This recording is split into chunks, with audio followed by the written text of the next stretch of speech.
कि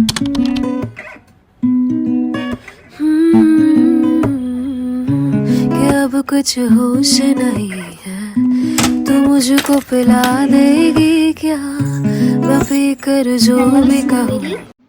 ഹേ everyone, hope you are doing good and great. So ഇന്ന് ഞാൻ വിചാരിച്ചു ഒരു ഡേ ഇൻ മൈ ലൈഫ് എടുക്കാമെന്നുള്ളത്. കുറേ ദിവസമായി ഡേ ഇൻ മൈ ലൈഫ് ചെയ്തിട്ട്. എപ്പോഴും ഡേയ്സ് ഇൻ മൈ ലൈഫോ വീക്കെൻഡ് മൈ ലൈഫോ അങ്ങനെയുള്ള എന്തെങ്കിലും വീഡിയോസ് ആയിരിക്കും.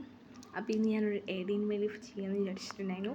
പ്രത്യേകിച്ചിട്ടൊന്നുമില്ല, ക്ലീനിങ് ആണ്. കുറച്ച് ദിവസമായല്ലോ നമ്മൾ ക്ലീനിങ്സിൻ്റെ വീഡിയോസൊക്കെ സെൻഡ് ആക്കിയിട്ട്. അപ്പോൾ ഇന്ന് ഇതും അതിലൂടെ ഉൾപ്പെടുത്താമെന്ന് വിചാരിച്ചു. അപ്പോൾ വേറെ ഏതുമല്ല കേട്ടോ, റൂം ക്ലീൻ ചെയ്യാനുള്ളത് എൻ്റെ റൂം തന്നെയാണ്. അപ്പോൾ കുറേ നാളേക്ക് ശേഷമാണ് ഞാൻ വീഡിയോ എടുക്കണമെന്ന് എനിക്ക് തോന്നുന്നു. കാരണം ഞാൻ ഇപ്പോഴത്തെ 2 വീഡിയോസ് ഇട്ട് സെൻഡ് ആക്കിയിട്ടുണ്ട്. പിന്നെ ഞാനത് സ്റ്റോപ്പ് ആക്കിയിട്ടുണ്ടായിരുന്നു. വേറൊന്നുമല്ല കേട്ടോ, ഞാൻ വീഡിയോസൊക്കെ എടുത്ത് വെക്കും, ബട്ട് അത് സെൻഡാക്കി എഡിറ്റ് ആക്കാനൊക്കെ ഉള്ള മടി കൊണ്ട് മാത്രമാണ് ഇത്ര ലൈറ്റ് ആയിട്ടുള്ളത്. അപ്പോൾ രാവിലെ തന്നെ എഴുന്നേറ്റ് എൻ്റെ റൂമൊക്കെ തന്നെയാണ് പോയിട്ടുണ്ടായിരുന്നത്. ഞാൻ ഇന്ന് എൻ്റെ ഈ റൂമിലല്ല ഞാൻ കണ്ടിട്ടുണ്ടായിരുന്നത്. കാരണം കോലം കണ്ടിട്ട് കിടക്കാൻ കഴിയാത്തതുകൊണ്ട് മാത്രമാണ്. അപ്പോൾ ഞാൻ വിൻഡോസൊക്കെ ഒന്ന് തുറന്നിട്ടു. വേറൊന്നുമല്ല, ഭയങ്കര പൊടി പിടിച്ച് കിടക്കുകയാണ് വിൻഡോസ് ആയാലും ഫുള്ള്. പിന്നെ കുറേ ആളുകൾ എനിക്ക് കമൻ്റായിട്ട് വന്നിട്ടുണ്ടായിരുന്നു, ഈ കവറ് മാറ്റിക്കൂടി എന്നിട്ട്. കുറേ പറഞ്ഞാൽ എനിക്ക് ഈ ഞാൻ യൂട്യൂബ് ചാനൽ സ്റ്റാർട്ടാക്കിയപ്പോൾ തന്നെ എൻ്റെ ഫോണ് കാണിച്ചുള്ള വീഡിയോസിൽ എനിക്കധികം കമൻറ്റ്സ് വന്നിട്ടുണ്ട്, കവറ് മാറ്റിക്കൂടി എന്ന് പറഞ്ഞിട്ട്. അപ്പോൾ ഞാനതൊക്കെ മാറ്റിയിട്ടുണ്ട്. അപ്പോൾ ഞാൻ പഴയ കവർ ജസ്റ്റ് ഒന്ന് മാറ്റി വെച്ചിട്ടുണ്ട്. ഇതെൻ്റെ മറ്റേ ഓർഗനൈസ് ബോക്സ് സെറ്റാക്കുന്ന മറ്റേ ടാബ്ഡ് സാധനമാണ് കേട്ടോ. അത് ഞാൻ ആക്ച്വലി എടുത്തതാണ്, കുടുങ്ങിയിട്ടുണ്ട്. അപ്പോൾ എൻ്റെ സംഭവം നോക്കിയതാണ്. പിന്നെ എൻ്റെ വീട്ടിലേക്ക് ഏത് ഗസ്റ്റ് വന്നാലും ഇപ്പം എൻ്റെ വീട്ടുകാരും എൻ്റെ റൂമൊക്കെ കയറുകയാണെങ്കിൽ തന്നെ എപ്പോഴും എന്നോട് പറയണതാണ് ഇത് എൻ്റെ റൂമായിട്ടായിരിക്കും ഇങ്ങനെയെന്ന്. വേറെ ഒന്നുമല്ല, നന്നായിട്ട് ജനവാതിലിന്മേലും വിൻഡോ ഒക്കെ നന്നായിട്ട് പൊടി പിടിച്ച് കിടക്കുന്നുണ്ടാവും. അപ്പോൾ ഇതിങ്ങനെ കേൾക്കുമ്പോൾ ഞാൻ വല്ലാണ്ട് മൈൻഡ് ആക്കലില്ല. പിന്നെ അന്ന് രാത്രി എൻ്റെ റൂമിൽ കിടക്കാത്ത ഗതികേട്. നമ്മൾ എപ്പോഴും ഒരു റൂമിൽ കിടക്കുമ്പോൾ നമ്മൾ വേറെ റൂമിലേക്കൊന്ന് ജസ്റ്റ് റിമൂവ് ചെയ്താൽ അതിൻ്റെ ഒരു ബെസ്റ്റ് എന്താ പറയുക, അതിൻ്റെ ഒരു ഭയങ്കര ഇടുങ്ങറായിരിക്കും. നമുക്ക് നമ്മുടെ റൂമിൽ കിടക്കുന്നതായിരിക്കും ഒന്നും കൂടി ബെറ്റർ. അപ്പോൾ ഞാൻ അങ്ങനെ കിടക്കണം എന്ന് വെച്ച് വാശിയിൽ ക്ലീൻ ചെയ്യാണ് കേട്ടോ ബെഡ്റൂംസും കാര്യങ്ങളൊക്കെ. അപ്പോൾ എന്താ പറയുക, കുറേ ദിവസമായി ഈ പിങ്ക് ബെഡ്ഷീറ്റ് മീൻസ് ഓർ ബാംഗ്ലൈറ്റ്. ഞാൻ ബാംഗ്ലൈറ്റ് എൻ്റെ ബെഡിൽ ഒരിക്കലും എനിക്കതാണ് ഒന്നും കൂടി കംഫർട്ട്. അങ്ങനെ പിന്നെ എന്താ ഒരു കാര്യം പറയാൻ മറന്നുപോയി. ഇതാണ് എൻ്റെ ഫോൺ കവർ. ഞാൻ എപ്പോഴും മാറ്റണം എന്ന് വിചാരിക്കും, ബട്ട് ഞാൻ മാറ്റാത്തതിൻ്റെ റീസൺ എന്താണെന്ന് വെച്ചാൽ എനിക്ക് ഇങ്ങനത്തെ അസ്റ്റിക്കലി മോഡൽ കവർ കിട്ടണമെന്ന് നിർബന്ധമായിരുന്നു. ഞാൻ പിൻട്രസ്റ്റിലൊക്കെ അങ്ങനത്തെ കവേഴ്സ് കണ്ടിട്ടുണ്ട്, പക്ഷേ കടയിൽ കിട്ടാൻ ഭയങ്കര പാടാണ്. പിന്നെ കുറേ കഷ്ടപ്പെട്ടിട്ടാണ് ഈ കടയിൽ കിട്ടിയിട്ടുള്ളത്. അതാണ് ഞാൻ ഇത്രയും വൈകുന്നത്. അല്ലാണ്ട് എനിക്ക് വേറെ എല്ലാ പ്രോബ്ലംസ് ഉണ്ടായതുകൊണ്ടല്ല. ഞാനും വിചാരിച്ചിട്ടുണ്ടായിരുന്നു കവർ മാറ്റണമെന്ന്. പിന്നെ ഈ ബെഡ്ഷീറ്റ് ഞാൻ എന്നും എടുത്തിടും, കിടക്കാൻ നേരത്ത് വിരിക്കും. അലക്കാനുള്ള മടി എന്ന് പറയല്ലാണ്ട് വേറെ ഒന്നുമല്ല ഗൈസ്. പിന്നെ എനിക്കൊക്കെ എടുത്തിട്ടുണ്ട്. എപ്പോഴാണെങ്കിൽ ഒരു കാര്യം പറയാൻ മറന്നുപോയത്, ഇതിലുള്ള വൈറ്റ് കാണുന്നത് ഞാൻ വാഷ് ചെയ്തിട്ടില്ല. ഞാൻ പറഞ്ഞല്ലോ, ചില ബെഡ്ഷീറ്റുകൾ എനിക്ക് തോന്നും അതൊന്ന് വാഷ് ചെയ്യേണ്ട, നെക്സ്റ്റ് ഡേ വാഷ് ചെയ്യാം, അങ്ങനെയൊക്കെ തോന്നും. അപ്പോൾ ഞാൻ പറഞ്ഞല്ലോ, എനിക്ക് എന്താ പറയുക, എനിക്ക് വെറൈറ്റിയാണ്, എൻ്റെ മെയിൻസൊക്കെ വെറൈറ്റി ആവും, എപ്പോഴും ഒരേപോലെ ആണെന്നില്ല. ഓക്കെ, അപ്പം ഞാൻ വിൻഡോയിലുള്ള പൊടികളൊക്കെ തട്ടുകയാണ്. എപ്പോഴും എൻ്റെ ഉമ്മ ഇങ്ങനെ വന്നിട്ട് പറയും ഇതൊക്കെ തട്ടി വൃത്തിയാക്കി കൂടെയെന്ന്. ശരിയാണ്, ഞാൻ എന്തുകൊണ്ട് വൃത്തിയാക്കണില്ല എന്ന് വെച്ചാൽ മടി എന്ന് പറയാം. അത് സ്വാഭാവികമാണ്, എല്ലാവർക്കും ഉണ്ടാകുന്ന സാധനമാണ്. എനിക്ക് കുറച്ച് കൂടുതലാണോ എന്നൊരു ഡൗട്ടുണ്ട്. അങ്ങനെ പിന്നെ ഈ സ്റ്റൂൾ ഇപ്പം എൻ്റെ റൂമിൽ നിന്ന് എവിടെ നിന്നാണ് വന്നതെന്ന് എനിക്ക് പോലും അറിയില്ല. ഞാൻ കൊണ്ടിടാതെ വേറെ ആരും കൊണ്ടിടൂലെന്ന് എനിക്കറിയാം. ഞാൻ തന്നെ ആയിരിക്കും ഗൈസ്. അപ്പോൾ എന്താ പറയുക, വിൻഡോസൊക്കെ ഫുള്ള് പൊടികളൊക്കെ തട്ടാണ് കേട്ടോ. ഭയങ്കര മാറാല സംഭവങ്ങളൊക്കെ ഉണ്ട് കേട്ടോ റൂമിൽ. അപ്പോൾ അതൊക്കെ തട്ടാണ്. പിന്നെ സോഫ ഒന്ന് ജസ്റ്റ് ഇങ്ങോട്ടൊന്ന് നീക്കിയതാണ്. ഇതിൻ്റെ അടിയിലാണ് എല്ലാ എന്താ പറയുക അല്ലറ ചില്ലറ സംഭവങ്ങളുള്ളത്. എനിക്ക് കുറേ സാധനങ്ങൾ എനിക്ക് റൂമിൽ നിന്ന് തന്നെ മിസ്സായിട്ടുണ്ട്. റൂമിൽ നിന്ന് മിസ്സാകാൻ മാത്രം വലിയ ഇതൊന്നും ഇല്ല, എന്നാലും ജസ്റ്റ് സാധനങ്ങളൊക്കെ കാണാനില്ലാത്തൊക്കെ കിട്ടിയിട്ടുണ്ട്. പിന്നെ ഇത്ര സാധനങ്ങളാണ് എനിക്ക് അടിച്ച് വരുമ്പോൾ കിട്ടിയത് ഗൈസ്.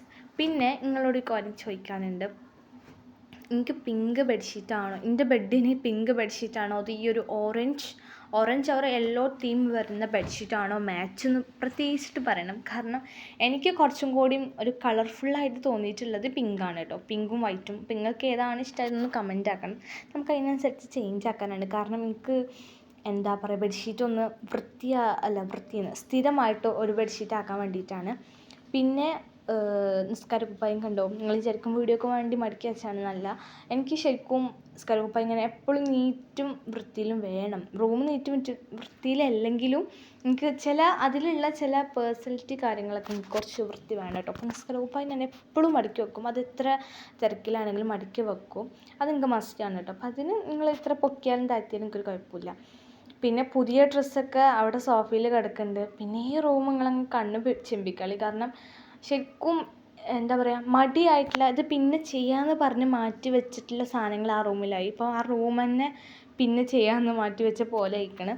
ശരിക്കും ഞാൻ തിരിഞ്ഞു നോക്കലില്ല. പിന്നെ ആ റൂമിൽ ഡോറും സെറ്റാക്കിയിട്ടില്ല.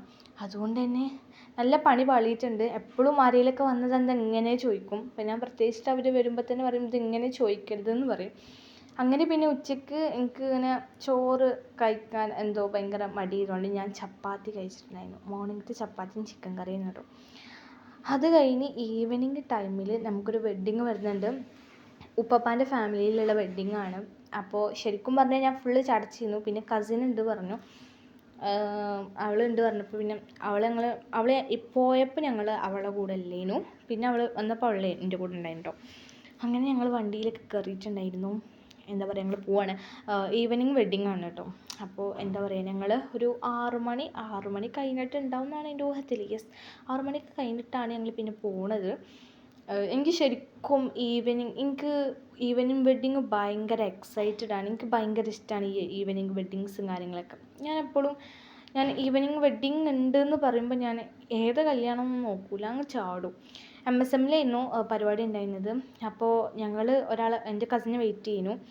അപ്പോൾ അവിടെയുള്ള ഐസ്ക്രീം വരുന്ന നമ്മൾ വെൽക്കം ചെയ്യുമ്പോഴുള്ള ഐസ്ക്രീം ഞങ്ങൾ വെൽക്കം ചെയ്യാത്തതിൻ്റെ മുന്നേ തന്നെ ഞങ്ങളെ പൊക്കിയെടുത്തിട്ടുണ്ട്. ഞാനല്ല, എൻ്റെ കൂടെ എടുക്കുന്ന കുട്ടിപ്പട്ടാളം. അങ്ങനെ ഞങ്ങൾ ഫുഡൊക്കെ കഴിച്ചു. അത് നമ്മൾ എടുക്കാൻ പറ്റില്ലല്ലോ. അങ്ങനെ എനിക്ക് ആ ഫുഡ് എടുക്കണം അങ്ങനെ വലിയ താല്പര്യമൊന്നുമില്ലേനു. പിന്നെ അവിടെ എത്തിയപ്പോൾ കുറേ ഐറ്റംസ് ഉണ്ടായിരുന്നു. പോപ്കോണ്, എന്താ പറയുക, ഒരുപാട് സംഭവങ്ങളുണ്ടായിരുന്നു. ഐസ്ക്രീം, അങ്ങനെയുള്ള ഒരുപാട് സംഭവങ്ങൾ ഉണ്ടായിരുന്നു കേട്ടോ. പിന്നെ എന്താ പറയുക, വലിയ കല്യാണമാണ്.